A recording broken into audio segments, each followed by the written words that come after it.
Well, hello everybody. Welcome back. Well, welcome to the Making More Money for You show. I'm your host, Magnus Carter.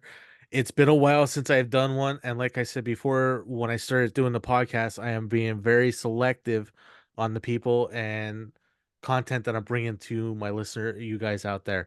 So, I have a great show to you today. We're going to talk about a whole bunch of different topics, but they're all kind of related to each other, and it's another way for us out there to actually try to, make money and have a better life altogether. With me, I have a special guest, Mark Medding. Mark, welcome to the show. Oh, I'm so happy to be here, Magnus. Thank you for having me. Appreciate it. Very excited to talk about technology and all the other things that go along with it. That's First, right. Today's show is definitely going to be about IT. Some journeys from where we both started, where we're at right now, what we see in the future. And one of the things is, Mark, how did you get involved in IT? I'd like to actually just, if you don't mind, broaden that stroke a little bit. I'm Sure. really a technology guy. Okay. IT is one of the facets that I'm involved in. Audio, video technology, IT technology, security technology is, basically I'm just a technology geek, really at heart, really is what it comes down to.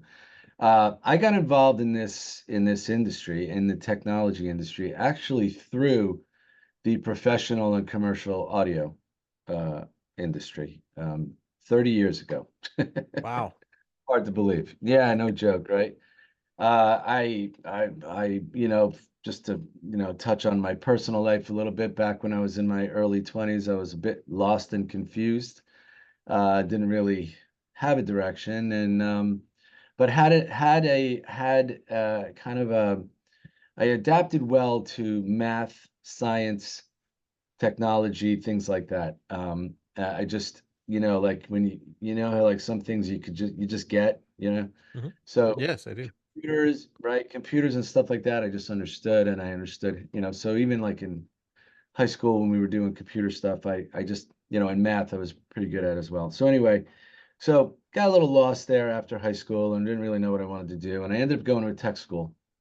And at the time, it was all about, fixing, if you remember, fixing fax machines, Oh, and yes. when they weren't like disposable. There's companies that actually used to go out and fix these big copiers and fax machines, and they had these big storage units for data. They were like the size of refrigerators at the time, and there was actually a career that you could do. So I went to a tech school and I learned how to repair that stuff, and I went out and I got into the field. And got to be honest, I started out about as low as you possibly could as a bench tech, Mm, repairing equipment at board level. I mean, swapping diodes, transistors, resistors, troubleshooting with schematics, and oh my God, can't tell you how many times I burned my fingers on a soldering iron. I could count them. I lost count after like 30.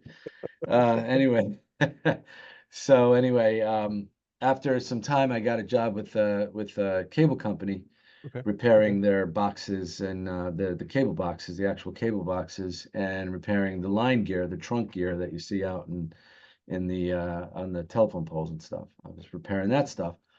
And then I was living in Florida at the time. I moved back to New Jersey, and I got a job for a technician at a company called Crest Audio. For all of you audio fans out there, the audio geeks, you are probably familiar with Crest Mhm. Audio. They were high level professional amplifier and mixing console for live sound. So like when you go Yes. to a concert, that kind of stuff. So I learned how to fix that gear, and then that rolled into a product management role. As you can tell, I have the gift of gab, so me going out in front of customers was not a far stretch at all. And I went out and I started to talk about our new products to people, and people respected me because I went from a bench tech into technical support for a couple of years, and then I rolled out of that into product management, and then ultimately sales in about a 6 year period. And when I was in tech support, though, I used to, I was the 911 call. I was the, we got a show going on in about, 4 hours. Our amplifier just blew. I need someone to help me guide me through fixing this, blah, da, da, da, da. And we would field those calls. And we would get those calls on the weekends. We would get those calls at all wee hours of the morning, night, whatever.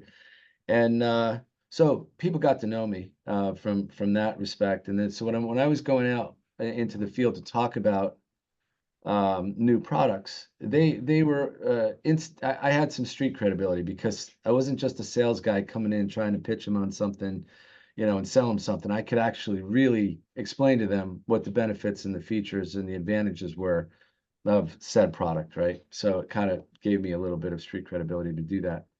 So anyway, from there, I just stayed in the commercial audio video space, which, interesting how it all ties into IT, Mhm. infrastructure networking, and things like that. Because back then, there was AV, was a Right. complete, right? You're from the field.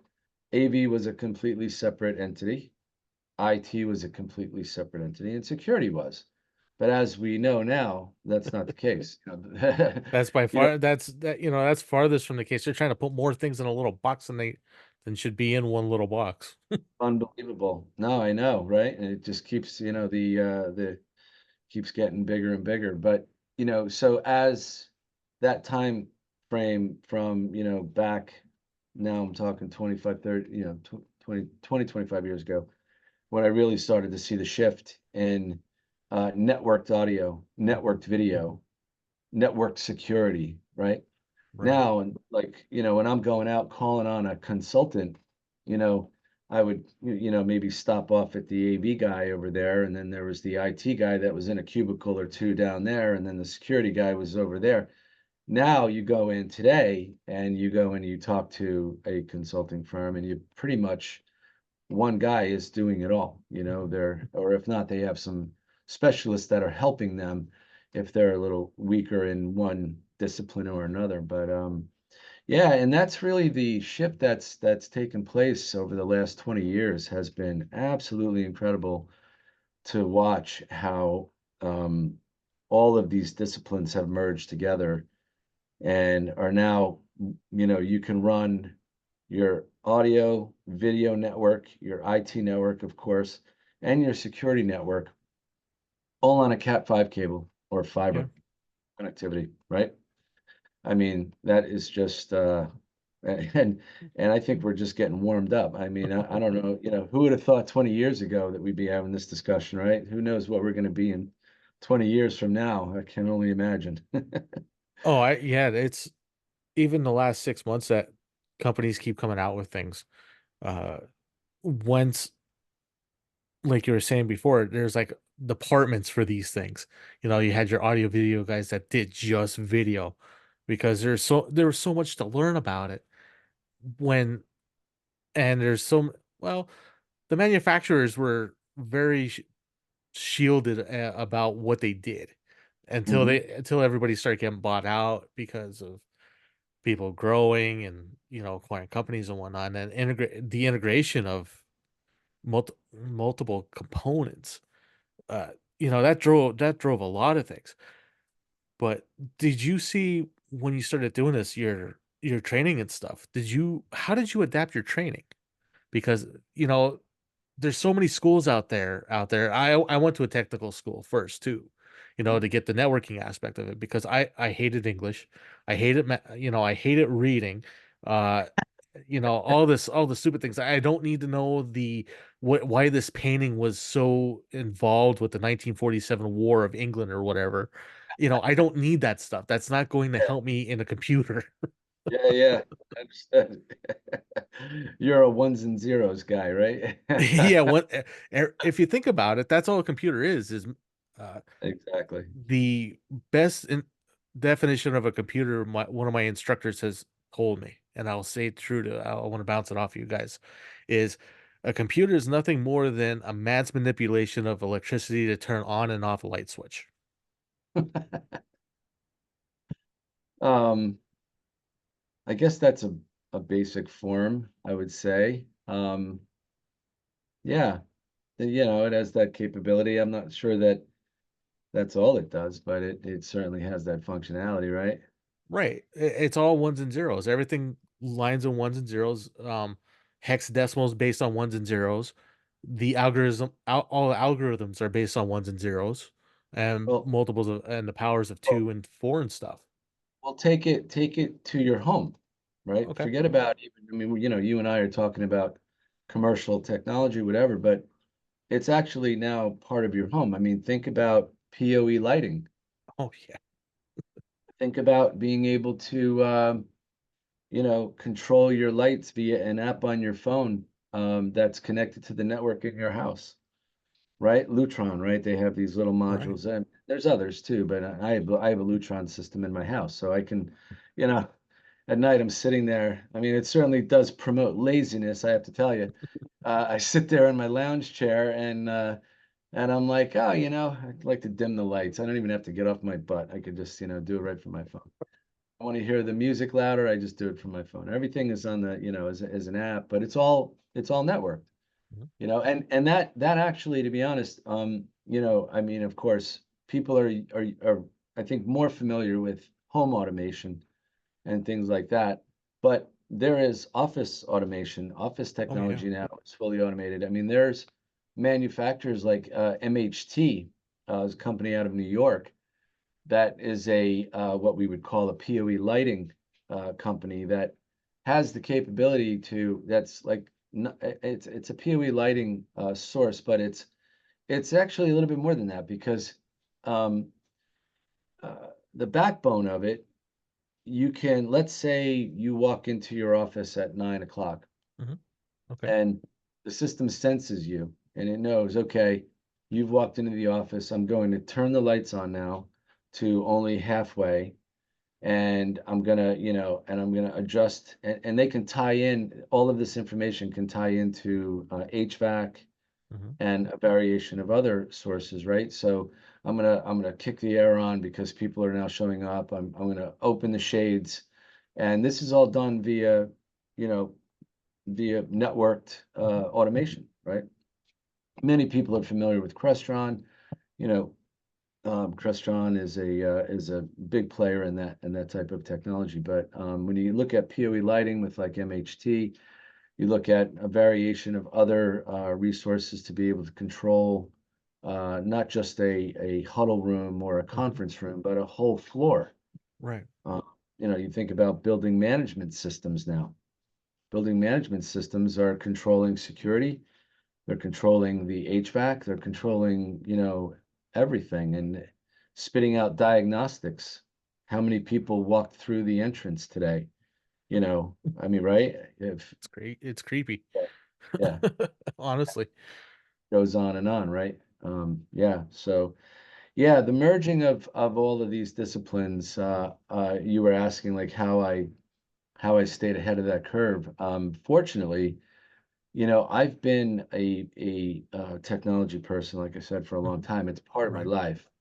So, in being in the industry that I'm in the commercial audio, video, and IT and security industry. And you know, if you're out there and you're, you know, I am what you would call a multi-line rep, right? So, CNC Technology Group is the company that I work for. Phenomenal company, been in business for 40 years in the IT infrastructure network cabling.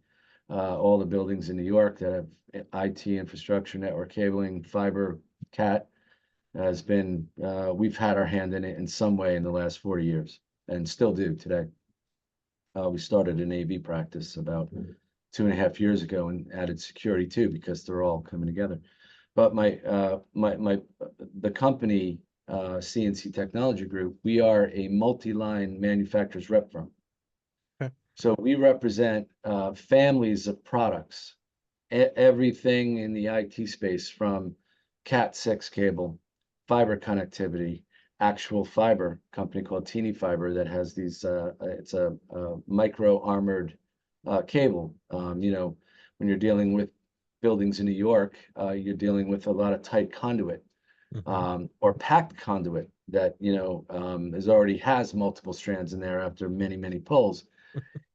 So teeny fiber is a great source for that, because it's very tiny, but it's micro armored. It's a armored cable.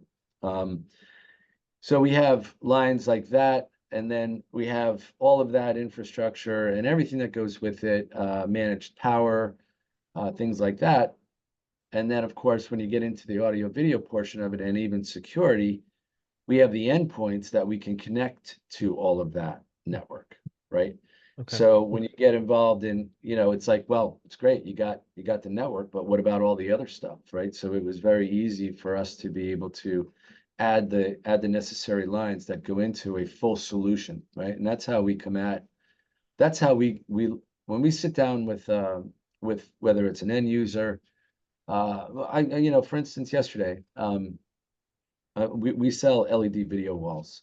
We have a manufacturer called S&A Displays. They do, like, a lot of outdoor stuff. Like 60% of Times Square is all S&A. We had a consultant bring one of their clients in, to look at an application for their offices, an experience center. And, we don't want to just sell you a video wall. We want to understand what are you using the room for? What's happening? Like, what are you doing? Yeah, and we want to come at this from a solution, right? We want to be able to offer a solution. And that's how CNC operates in general. We don't want to just sell you the IT stuff. What else is going on in the facility? Are you putting in huddle rooms and conference rooms, or now there's these amenity spaces that a lot of companies are putting in because they're trying to attract people to come back to the Hmm. offices again, which is a whole nother topic we could talk about. I mean, Oh, that alone. that's like a two-part show for that one. Yeah, we could dedicate a show just to remote working. Right. 2 hours, right? But anyway, so anyway, not to belabor the point, but CNC Mhm. Technology, we are a multi-line rep, and going back to your original question when you were asking about, how do you stay in front of it? We constantly having discussions about what the latest, greatest thing is coming. And we always try to stay ahead of the curve, right? Which is always part of it. It's our job to kind of know, like, not what's happening today, Right. but where are we going to be in 5 years? You know, I mean, AI Mm. yeah, I know. It's coming. It's here. It's already It, passed us out. in 5 years, there's no way around it. Absolutely no way. And I don't necessarily think it's the worst thing. Um, I think it's going to change the way we look at IT, in particular. We could talk about that if you want, my views on that. But that's, again, like that, like when we sit down and we talk about technology as a company, we go, okay, well, okay, this is all good. We got what we got right now. This is great, but where do we need to be in 5 years? What should we be looking at now that's going to be prominent in 5 years, right? So we already Mm. know that AI is going to be prominent in 5 years, right? We already Yep. know that. I already know So it. we kind of go, all right, well, what should we start? What are the peripherals that are going to be surrounding AI that we should be focusing on and looking at, right? To put us in position to be able to offer these to our customers 5 years from now. And that's part of the process for us. I feel like that's our responsibility as a reputable resource, as a company, to be able to. Sometimes we need to be able to offer this stuff. Hey, Mr. End User, have you considered looking at this technology? Have you considered future proofing this design so that you're not just covering yourself for a couple of years, but you're covering yourself for 10, by spending a little bit more money, right? Oh yeah, So. absolutely. Because it's not even 6 months that it doubles now. I think it's even 3 months now that that technology is doubling. Oh, That law of every 6 months it doubles. I think we're down to 3 months now. It's doubling in size, capacity, and even in 3 months. the price of everything drops ridiculously now Oh for yeah. the mass production. You can just take Best Buy for a moment, right? You can walk into Best Buy today and look at the latest, greatest, the most incredible LED, 8K, whatever, and it's $10,000 for a Right. screen, right? In about 2 years, it's going to be about $999, right? Well, I honestly, I was just at Walmart. They have a 4K 65-inch TV flat Yeah, screen yeah. Vizio for $450. There you go. That is exactly my point, right? What was that Jeez. like 3 years ago? That was Like like you had to 25, mortgage your 3. house to buy one, Yeah. right? Like 5 grand. And now you can get one for 450. Isn't that is insane? That's just crazy. Yeah, it's ridiculous. And then you have the off brands that come out that are even better than the main brands because they put Right. the money into the not into their name or branding yet, but they put it in the quality of the product. Yeah. Yeah. One question I do have for you, Mark, before we take a break, is Oh, sure. out of all the technology that you've seen you're working with now, what old technology do you wish that was still around today? Analog technology. Really? Um, yeah, well, there's certain, I mean, look, from a cost of from a cost analysis, it's not great because you have to run more cables and but when you get when if you want to get old school a little bit, Hmm. the sound quality is better. It's not Absolutely. compressed. It's not compressed. Um, there's certain aspects of that where you're not dealing with network, you're just running, you know, what do you call it? I'm sorry, speaker lines, to and from an Mhm. amplifier to a speaker, and you're not getting into these complicated systems anymore. But, you know, obviously that's more of a personal preference because I think analog just sounds better. Um, but as far as trying to think now, honestly, when you look at when you look at where technology is today, it's hard for me to say, "Oh, I wish we were back 15 years ago," because things were harder then. Oh, Merging, yeah, right. right? Merging technologies weren't as possible as they are today. So um, yeah, I don't know, man. That's a hard one to answer, I think. I don't know. Well, I'm Uh, not going to ask you easy questions all the day, you know? yeah, yeah. I may have to come back to that one, but Okay. yeah. Well, I can agree with you on that aspect of it because I love car audio. You know, I've been doing car audio and competing on car audio since like the 90s. And seeing all that stuff like you're seeing in the business things, I've seen it in the car industries where I remember when they first introduced the little DVD screens, the little flip outs and everything. Oh yeah. Uh, but in my car now, for my competition car, I still have an old Fujitsu 10 Eclipse CD player in it. No That's 8 way. volts. Yeah. Absolutely. I Yeah. actually found that and I had it imported in from Japan Oh because of the wow. quality on it. Yeah. You couldn't beat it. 8 volts going in, you got all the sound source. It was clean power, and my amplifiers are extends. You can't find extend anymore. My tech bought them, and they dropped the line because it was too expensive to make that big a quality of an amplifier. You know, when you're THD, your threshold distortion is 0.0001. How do you compete Hmm. with that? You can. And that's because it's got analog components, Right. right? And it keeps the noise down, keeps the total harmonic distortion down. Yep, absolutely. Totally get it. And that's the world that came from. All the when I started working for Crest Audio, they were all analog amplifiers, just Mhm. regular, big honking transformers in there, to handle all that power. I mean, these things weighed 110 pounds. I mean, Maron, they were like boat anchors, swear to Mhm. God, but can we do it more efficiently now? Sure. But did it sound better? An analog amplifier over a digitized amplifier that's being Mhm. run off of a chip? Come on, there's no comparison. Oh, I You know, agree. got to compress the audio completely, and even on video. I mean, video today though, you can get more on more down a pipe than you could before. One of the stretches of the companies, I worked for a manufacturer for about 10 years. I was the Eastern Regional Manager, and then I became the Director of Sales. And it was a company called Aviom out of Westchester, Pennsylvania, as a matter of fact.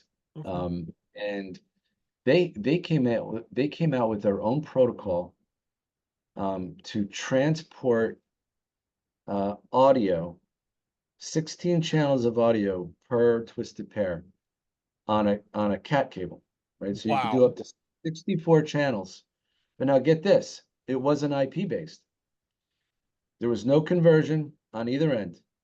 Huh. The only time you had to convert it was if you would take an analog signal, convert it to digital, transport it, right, on a cat cable, and then reverse it on the other end and go back out analog.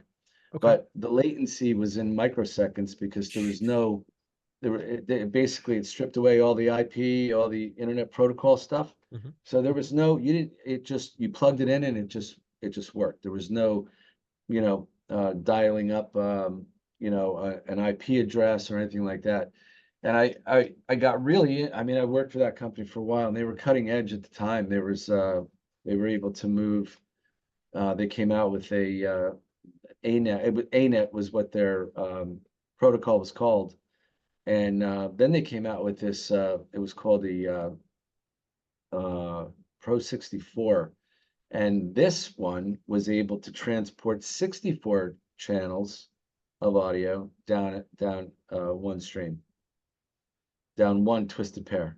Wow. So you have, I think it was 256 channels, but it was either 256 one way, Hmm. or it could be like 128 by 128. So you only had a total of 256. So I mean, that at the time was cutting edge. And we sold a lot into the house worship market, and that was really to be able to, um, if you've been to a concert and you see where the mixing guy is in Hmm. the center of the room, and he's got a mixing console, right? Right. He's got he's probably got, if it's a big band, he's probably got upwards of 50 to 60 channels of audio, right? Right. So in order to be able to transport that from the stage out to the mix, that's a big honking bunch of analog cables that you would have to run, right? Right. And after a while, rolling that up and the truck pack and everything, it's heavy in the truck. Imagine just being able to go click, click, convert, convert, and run that whole show on a cat cable. And that's what we were doing. Jeez. That's what we were doing. Yeah.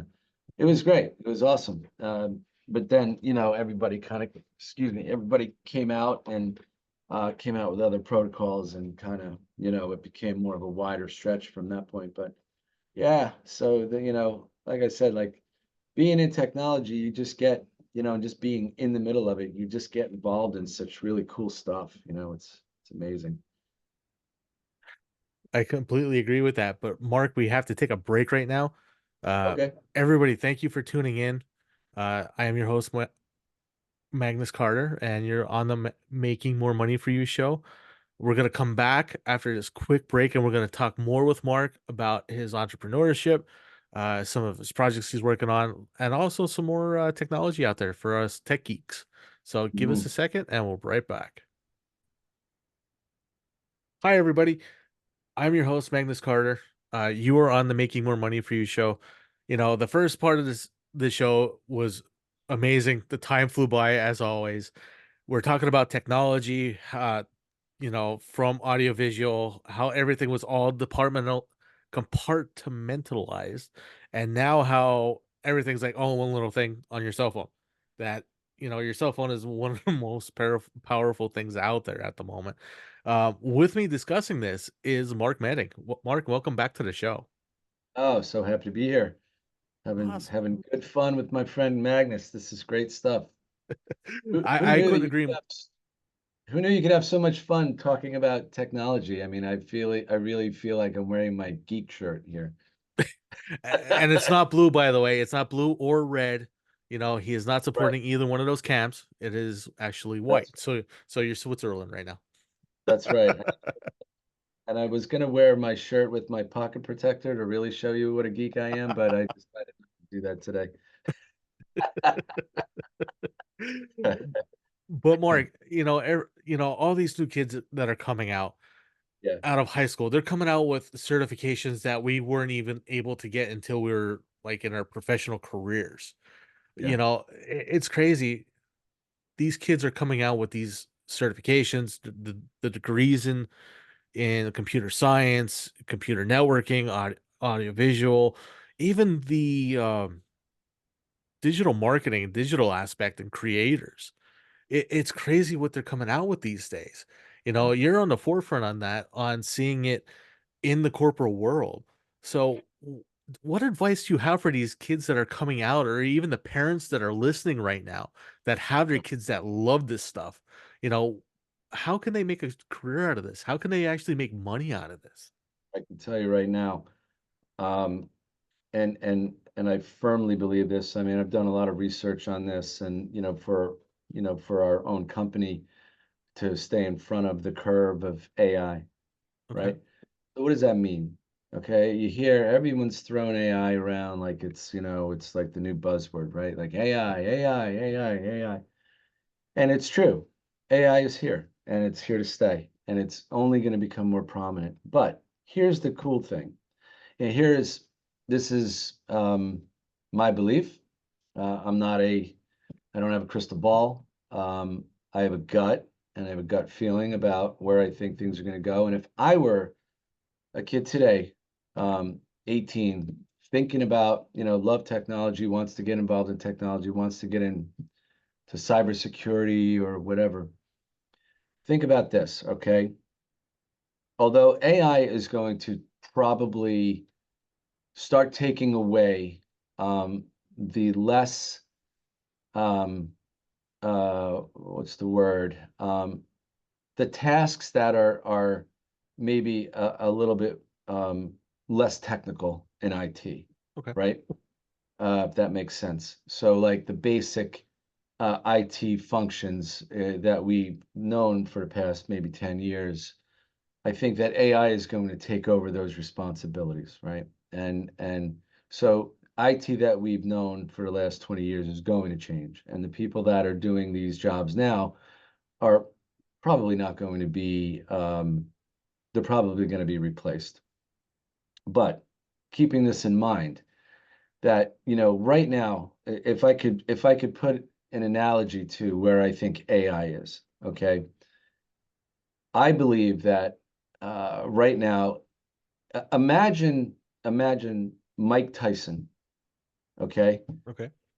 before Customato got to him, right? Oh, okay. Imagine taking Mike Tyson off the street and putting him in the ring, right? He kills somebody, right?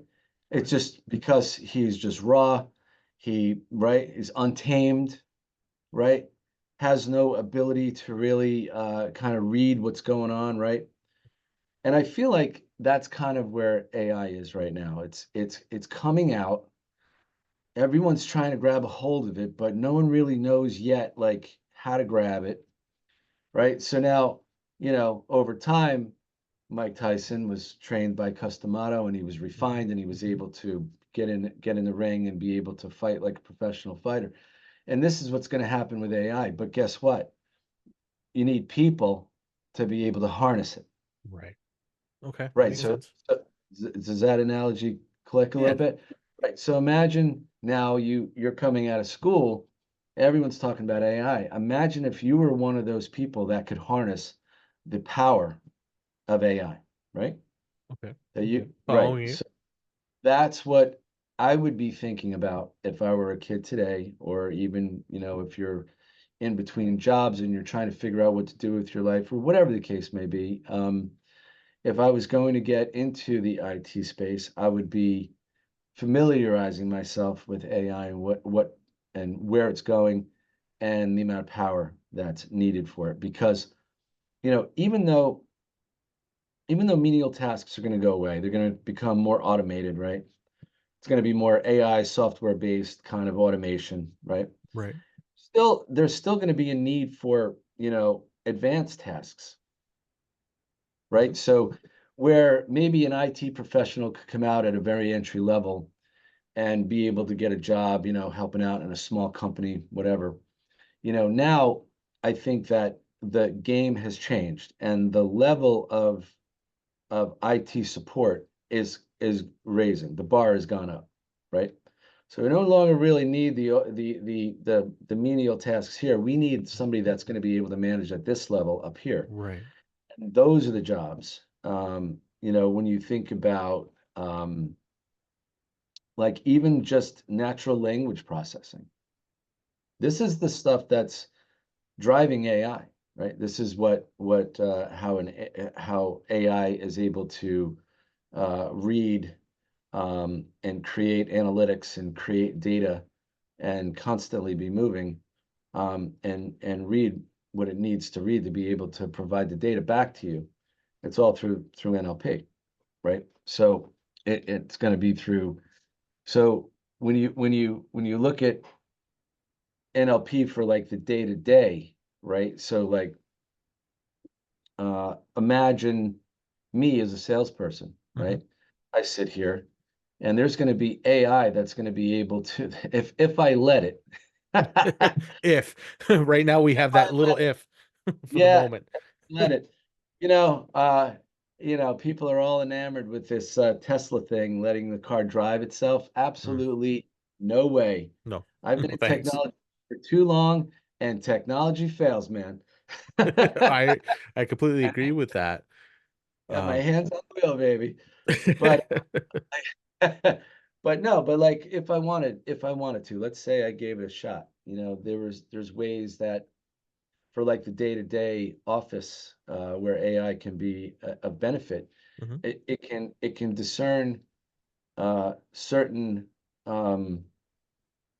I guess moods of an email.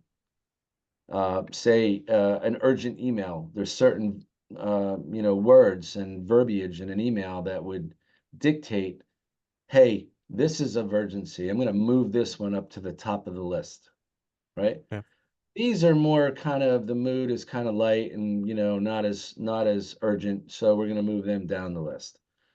This person's mentioning that they need you to come out and see them on Friday because they have a client meeting and they want you to be part of that. I'm going to put that in your calendar. Like, and they're going to like it's going to become automated, right? And it's going to make oh, of me course. more efficient, right? This is Supposed the to. kind right. But that's at the I'll call myself the endpoint, right? Mhm. I'm the endpoint of that, right? Behind all that, there's edge computing, right?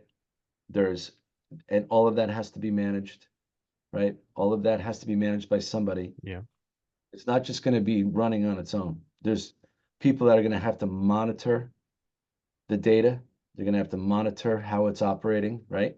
So this is what I mean. Like the level now of IT person is going to be up here now, and that's where I would be focusing okay. if I were.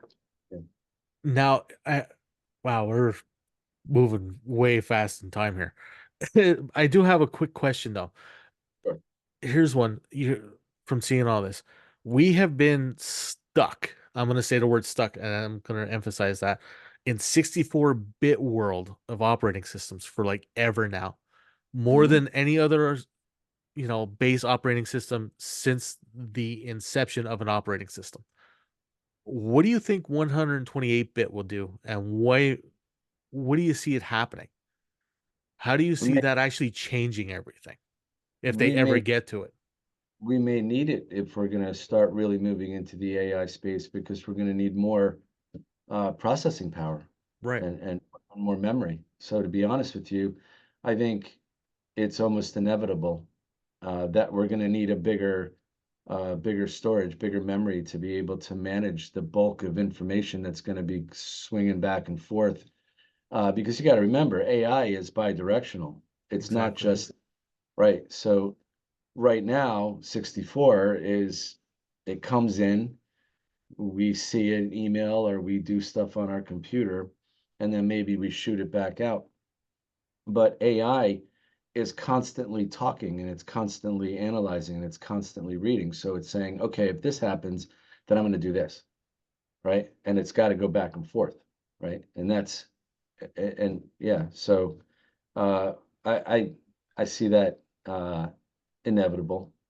I mean, you know, going from even taking it even deeper. So if you look at like we've been in CPU world, Hmm. right, Right. for the longest time, right? It's all about CPU, CPU, CPU. We're going to be moving into GPU. I mean, some are already Well, in there, yeah, for the game. gaming industry took that over. Absolutely.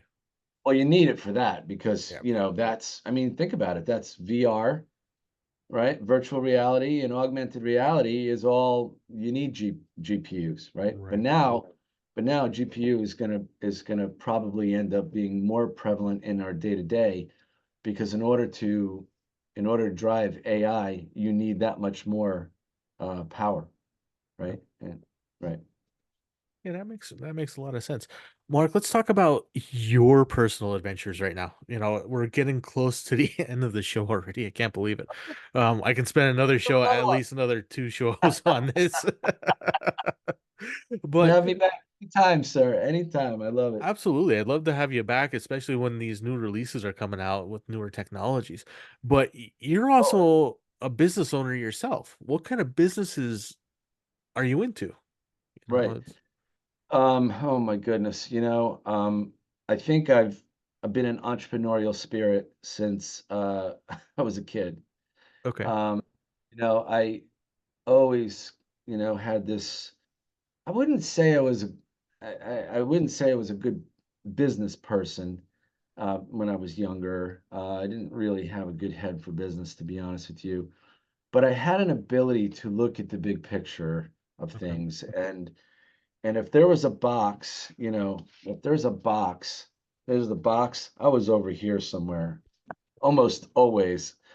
And that's helped me though, I got to tell you, and that being creative in business and how I come at business. So anyway, to answer your question, I've always had an entrepreneurial spirit. I've even when I was younger and I was working jobs that were paying a lot of money, like when I was a bench tech and, doing that work for Cablevision, I was making, oh my God, I was making $7 an hour. That was in the early 90s.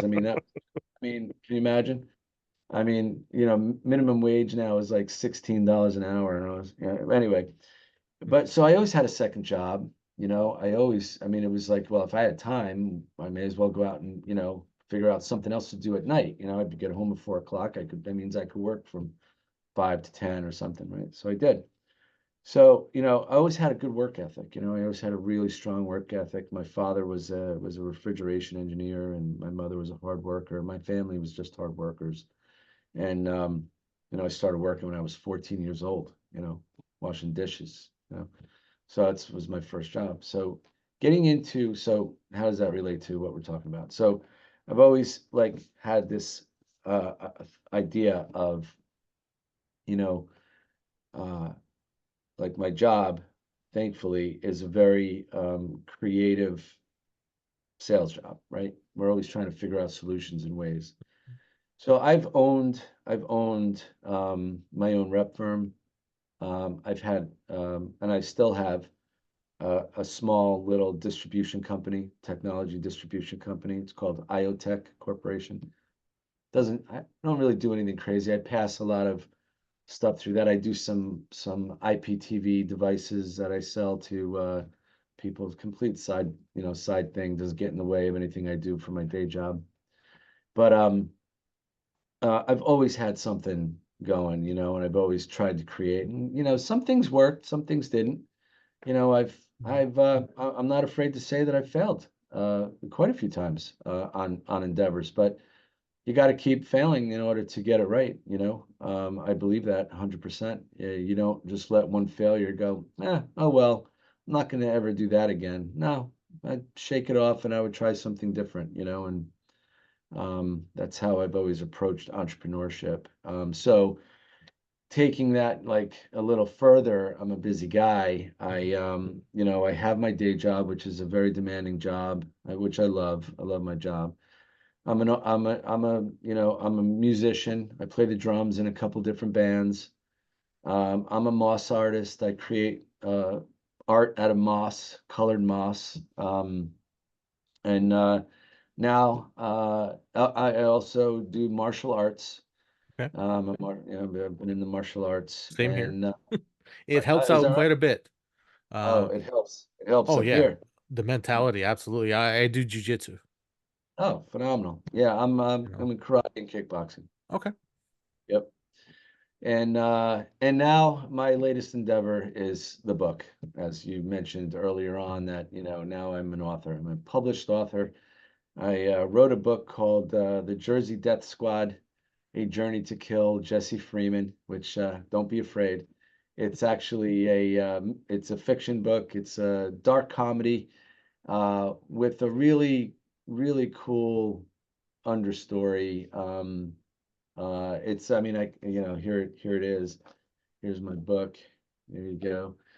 And I'll just read the synopsis real quick. It's a story about Sure. four friends who grew up together in rural North New Jersey. The four are close enough to be brothers, chosen family whose loyalty and love for one another becomes a powerful force in their lives growing up. But when the boys witness a tragic accident befall a local police officer, they are severely impacted, especially upon learning the full extent of the injury. As the boys witness the impact of the tragedy on their friend's wife and family, they create a pact. If any one of the boys should ever become a mental or physical burden to their family or friends, the remaining friends need to end their life. Pretty deep, right?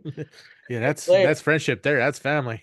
right? I mean, look, packs are packs back then, I mean, decades later, once the boys grow up to be men, they are devastated to learn that due to a horrible accident, one of them meets the condition that they had described in the pact. The remaining friends connect with one another and set off on a journey to get to their soul brother to fulfill their fateful obligation.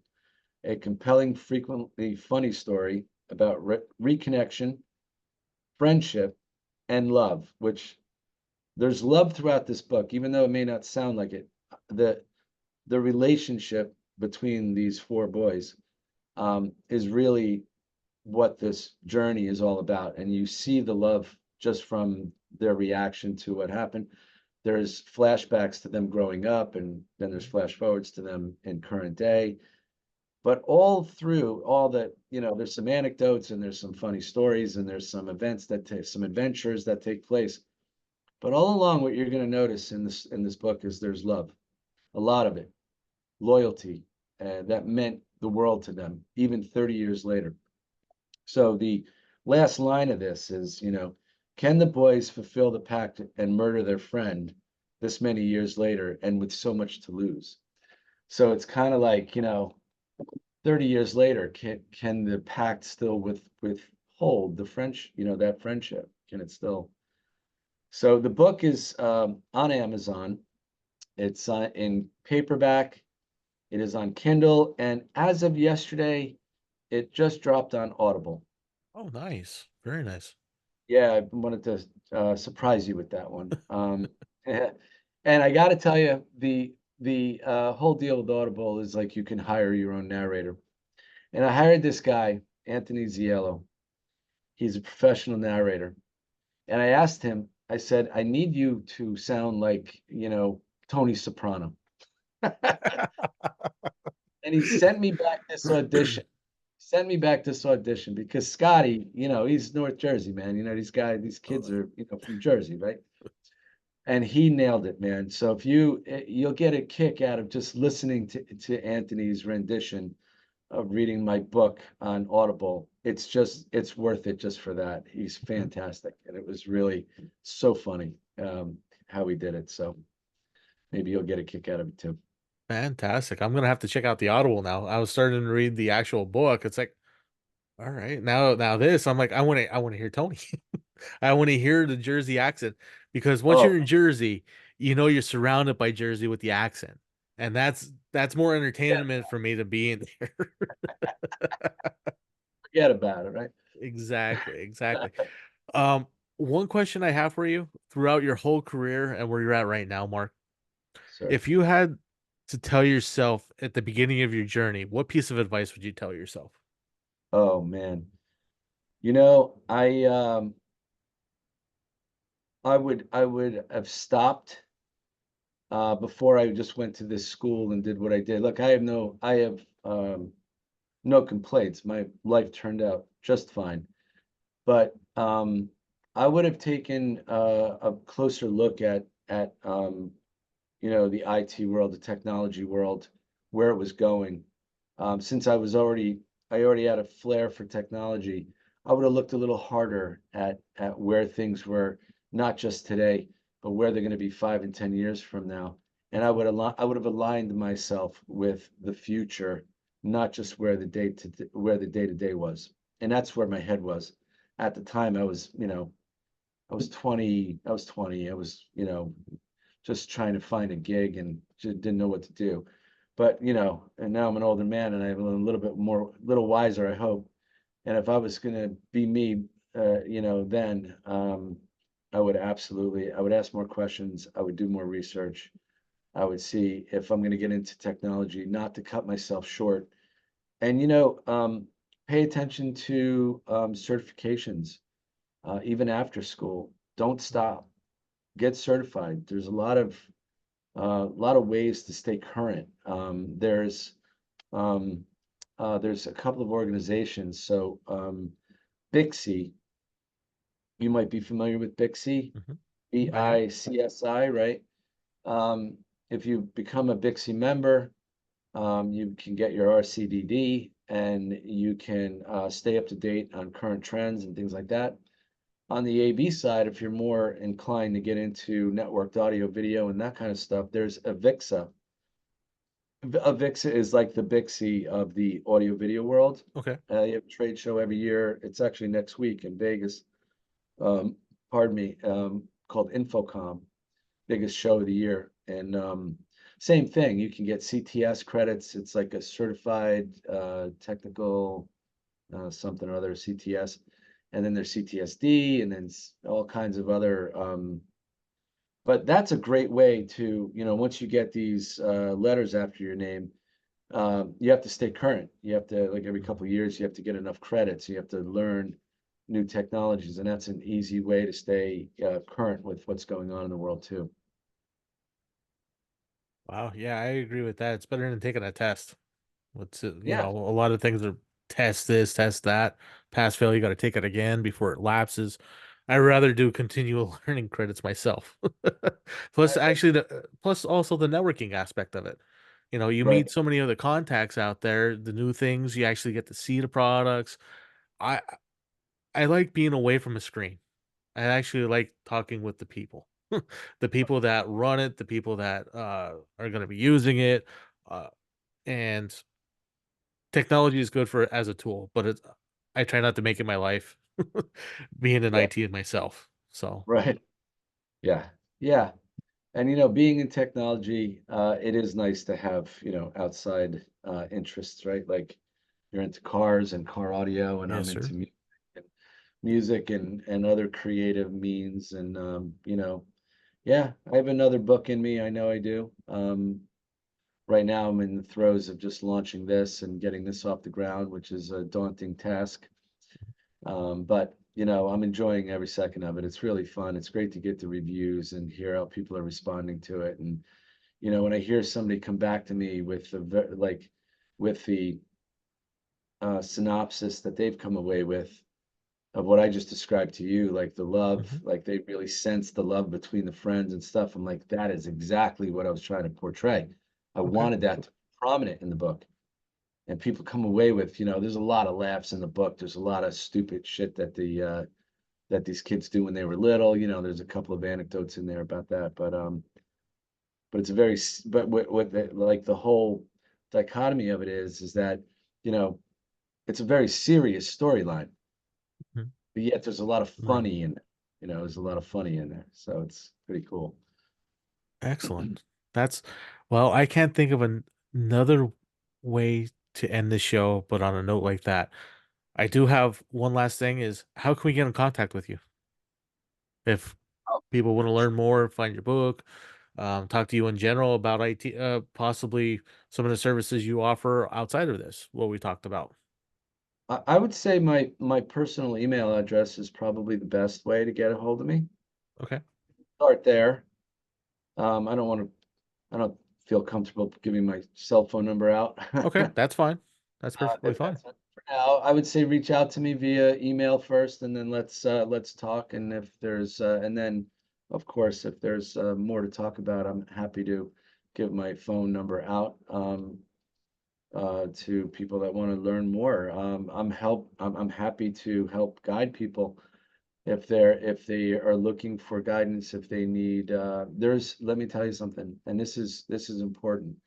Um, the industries, the technology industries, the AV industry, the IT industry are hurting for people.